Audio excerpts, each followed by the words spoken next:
Hai teman-teman semua, selamat berjumpa lagi. Kali ini kami akan mengangkat kisah yang dialami oleh seorang ibu yang tinggal di Bali, yang secara langsung disampaikan kepada kami sebagai kisah nyata. Walaupun sudah lama terjadi, namun kisah ini masih membekas dalam ingatannya. Sebelum kisah ini dimulai, bagi yang belum, dukung kanal ini dengan subscribe. Tindakan yang mudah bagi Anda, namun amat berpengaruh bagi usaha kami membagikan cerita-cerita yang bermanfaat bagi Anda. Selamat mengikuti. Bali, selain dikenal oleh keindahan alamnya, objek wisata, kekayaan seni budaya, dan religiusitasnya, pulau itu juga menyimpan fenomena-fenomena mistis dan gaib. Tak semua orang dapat menyaksikan atau mengalami secara langsung kejadian-kejadian di luar nalar itu. Ada yang percaya, namun ada juga yang tidak. Sebagian orang hanya bisa mendengar ceritanya dalam obrolan-obrolan di Bali Banjar, kantin, warung-warung di kampung, atau di lingkungan tempat tinggal warga, seperti yang dialami oleh ibu rumah tangga. Sebut saja ia Ibu Grace sebagai nama samaran. Ibu Grace adalah seorang pendatang yang sudah puluhan tahun tinggal bersama suami dan anak-anaknya di Bali. Walaupun seorang pendatang, Ibu Grace telah menyatu dengan masyarakat sekitar dengan suka bergaul, aktif dalam kegiatan Banjar, dan kadang-kadang ikut ke pura atas ajakan ibu-ibu asli Bali yang menjadi teman-temannya. Dalam berkomunikasi dengan warga asli Bali pun, sedapat mungkin Ibu Grace menggunakan bahasa Bali yang dipelajarinya melalui pergaulan, walau bahasanya masih campur-campur. Bahkan Ibu Grace sudah pandai membuat beberapa masakan khas Bali, seperti tum, yakni lauk kukus berbungkus daun pisang seperti pepes ikan, namun dibuat dengan daging babi atau ayam, dicampur bumbu khas Bali dan darah segar.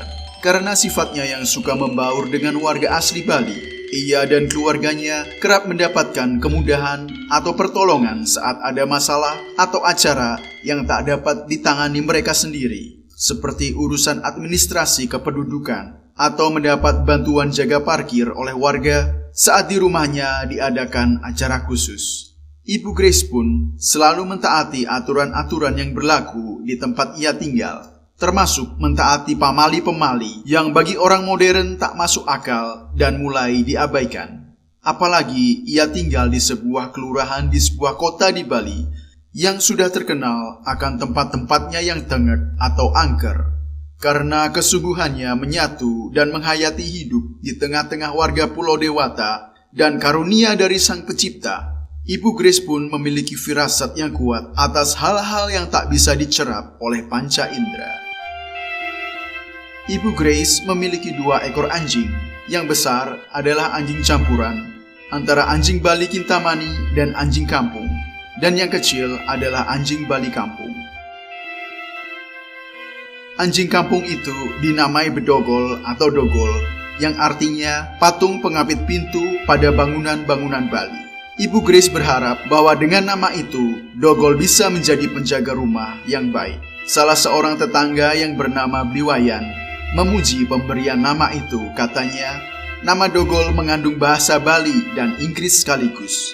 Belakangan, baru diketahui oleh Ibu Grace dari seorang kenalan orang Bogor, bila Dogol juga adalah kata Sunda yang berarti bego atau tolol. Ada benarnya juga sih, karena faktanya anjing Dogol ini mempunyai karakter sok kalem dan kebego-begoan, tapi nakalnya minta ampun. Sudah berapa pasang sandal rusak oleh gigitannya yang membabi buta. 2 rantai pun telah putus karena ulahnya yang dengan sekuat tenaga meronta-ronta tak mau diikat. Walaupun nakal, Ibu Grace amat menyayangi si Dogol. Katanya, anjing ini adalah pemberian temannya orang Bali. Ini anjing Bang Bungkem, katanya dengan senang, yakni sebutan Bali untuk anjing berwarna bulu kemerahan dengan moncong dan ekor berwarna hitam. Asu atau cicing Bang Bungkem disertakan oleh masyarakat Hindu Bali dalam upacara budayatye atau mecaru. Dalam upacara itu, Caru Bang Bungkem mempersembahkan kepala anjing yang masih lekat dengan kulitnya, sedangkan dagingnya diolah menjadi urap bara, urap putih, dan sate calong. Keistimewaan anjing Bang Bungkem adalah kemampuannya untuk menetralisir energi negatif menjadi energi positif. Maka, keberadaan anjing Bang Bungkem tak hanya baik untuk rumah atau pekarangan saja, melainkan baik untuk tempat-tempat yang berhawa panas, angker atau tengger, daerah Pamali Agung, daerah yang mengalami musibah atau lahan pertanian yang terserang hama. Suatu ketika, si Dogol menyelinap kabur dari rumah saat Ibu Grace membuka pintu gerbang rumahnya. Anjing itu berlari sepanjang gang menuju jalan ramai. Ibu Grace berusaha memanggil dan mengejar, tetapi sia-sia. Anjing itu telah pergi jauh. Bukan satu kali Ibu Grace mengalami kejadian anjingnya kabur. Puluhan tahun tinggal di Bali, ia telah memelihara anjing-anjing secara berganti-ganti. Biasanya anjing yang pergi dari rumah akan kembali dengan sendirinya, atau bila tidak, ia dan anaknya mencari dan biasanya selalu dapat. Berdasarkan pengalamannya itu, terbersit rencana untuk menunggu beberapa saat sampai Dogol pulang sendiri. Tetapi pilihan itu dirasanya beresiko dan mencemaskan, mengingat kejadian-kejadian di Bali akhir-akhir ini yang telah memakan korban anjing-anjing milik warga. Penculikan dan pembunuhan anjing-anjing kerap terjadi. Dengan mengendarai sepeda motor, orang-orang yang tak bertanggung jawab menculik, membunuh, mengkonsumsi, atau menjual daging anjing itu. Hal yang tak diinginkan oleh setiap orang yang memiliki anjing atau penyayang binatang. Karena itu, Ibu Grace memutuskan untuk segera mencari si Dogol walaupun hari telah menjelang siang dan panas. Sambil mengayuh sepeda mininya, ditebarkan pandangannya ke setiap bagian daerah yang dilaluinya, sambil sesekali berhenti untuk bertanya. Orang-orang menjawab dengan sopan, meskipun tak satu pun yang tahu keberadaan anjing itu.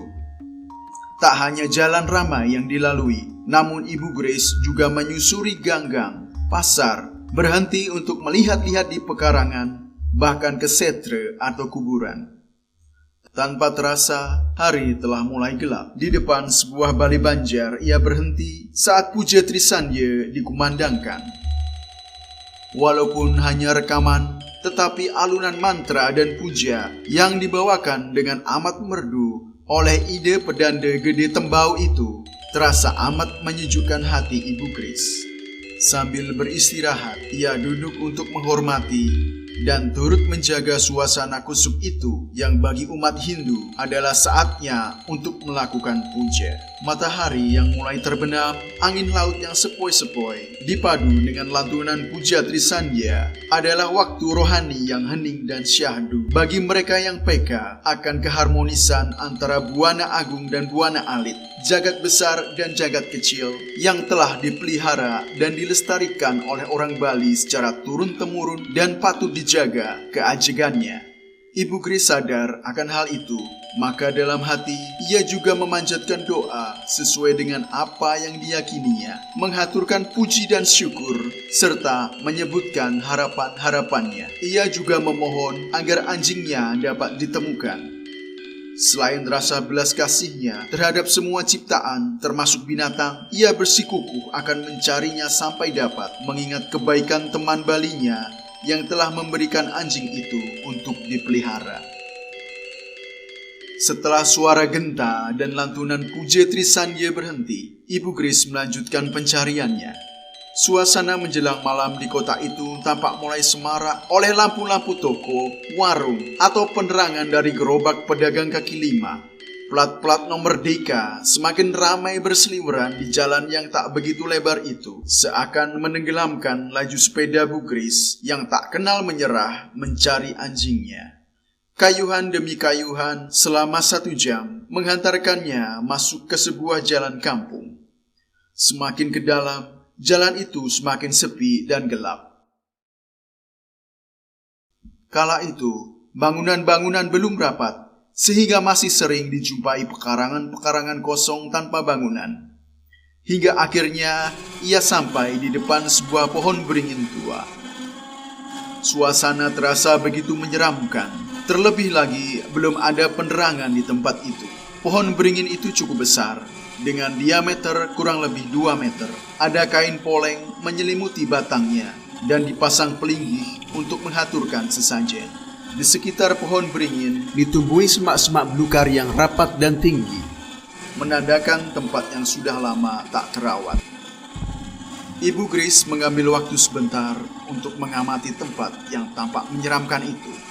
Terbersit rasa yang hendak menyurutkan niatnya, sebagaimana dialami oleh orang kebanyakan saat berada di tempat yang tak biasa sebagaimana yang kini dialaminya.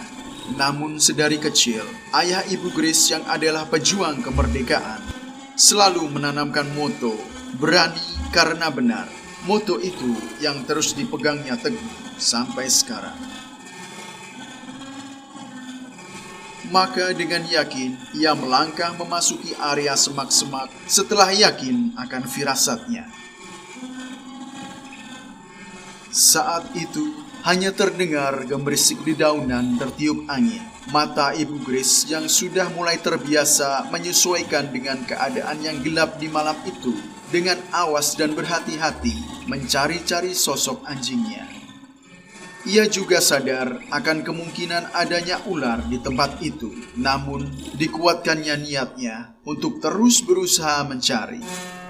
Tiba-tiba, di tengah semak-semak tak jauh dari pohon beringin, muncullah sesosok bayangan yang samar-samar. Keberadaannya agak susah dijelaskan oleh kata-kata, sebab sosok itu seperti berada di antara ada dan tiada. Ibu Grace merasakan tubuhnya merinding. Sosok tinggi berwarna hitam bata itu menyerupai merajang atau sanggah, yaitu tempat atau bangunan khusus untuk memuja leluhur yang biasanya ada pada rumah-rumah Bali. Merajang itu bagaikan sosok hidup yang tahu akan keberadaan dirinya, tetapi dengan tulus namun tetap hormat. Ibu Grace berkata dalam bahasa Bali, "Titiang madabe, tiang luna sampura, santukan ngalih kuluk titiang deriki," yang artinya, "Permisi, saya mohon maaf karena mencari anjing saya di sini." Merajang itu tentu diam, namun Ibu Grace yakin pada apa yang diperbuatnya dan apa yang baru saja dikatakannya di tempat itu. Jam menunjukkan pukul 8 waktu setempat. Ia pun pulang. Sesampainya di rumah, ia menerima kabar dari putranya yang juga tidak berhasil mendapatkan si Dogol. Putranya telah berkeliling ke warung-warung dan restoran di wilayah itu yang menjual menu daging anjing. Memang sebuah tindakan yang tampaknya sia-sia, namun karena didorong oleh rasa kecintaan kepada ciptaan yang menjadi sahabat manusia dan keluarga, putranya dengan berani dan tanpa kenal menyerah melakukan pencarian itu pula. Malam itu juga, Ibu Grace menceritakan apa yang dialaminya seharian kepada Bu Putu, tetangganya. Keesokan harinya, atas saran Bu Putu, kedua ibu itu mengaturkan sesajen di pelinggih pohon beringin itu. Sajen itu berupa suci yang dilengkapi lauk bebek, perasodan, daksine, dan rantasan. Bagi yang awam, amat pelik dan beraneka isi dari sesajen itu. Namun secara umum, sajen itu dibuat dengan sarana berupa bunga, buah-buahan, daun sirih, makanan seperti nasi dan lauk pauk, jajanan, dan lain sebagainya. Setelahnya, pencarian tetap dilakukan oleh putra Ibu Grace. Pada hari ketiga pencarian, putra Ibu Grace menemukan Dogol tepat di bawah pepohonan yang berhadapan langsung dengan pohon beringin yang diberi sesajen itu. Dogol ditemukan dalam keadaan tak banyak bergerak dan terdapat luka pada kakinya. Menurut Bu Putu dan Dadong, tempat itu memang terkenal denget. Bahkan Dadong berkata, beruntung Ibu Grace tak mengalami apa-apa. Bila orang yang tak kuat melewati tempat itu saja sudah bisa membuatnya menjadi sakit. Tak lama berselang atas ditemukannya si Dogol. Sebagai ucapan terima kasih, Ibu Grace mengaturkan canang, rarapan, dan dupa. Di situ juga dibangun sebuah pura. Ternyata menurut Ibu Agung, yakni tetangga Ibu Grace yang menjadi balian dan bertugas di pura itu. Roh moyang Ibu Grace yang berasal dari luar Bali telah dalam tanda kutip dijemput. Maka di pura itu juga dibangun pelinggih yang bagus khusus untuk moyang Ibu Grace. Jadi pura itu terdiri dari pelinggih-pelinggih yang diperuntukkan bagi penghormatan roh leluhur yang berbeda asal. Ibu Grace juga hadir saat acara melaspas pura tersebut, yakni acara seremonial yang bertujuan menyucikan bangunan baru. Demikianlah cerita yang dapat kami bagikan. Masalah percaya atau tidaknya, hal itu kembali kepada masing-masing pribadi. Atau mungkin di antara teman-teman ada yang mempunyai pengalaman serupa? Silakan tulis di komentar. Akhir kata, admin memohon maaf atas segala kekurangan yang mungkin terjadi dalam penyampaian cerita ini. Terima kasih sudah menonton. Dukung terus channel ini dengan subscribe, like, dan komen. Sampai jumpa pada kisah berikutnya.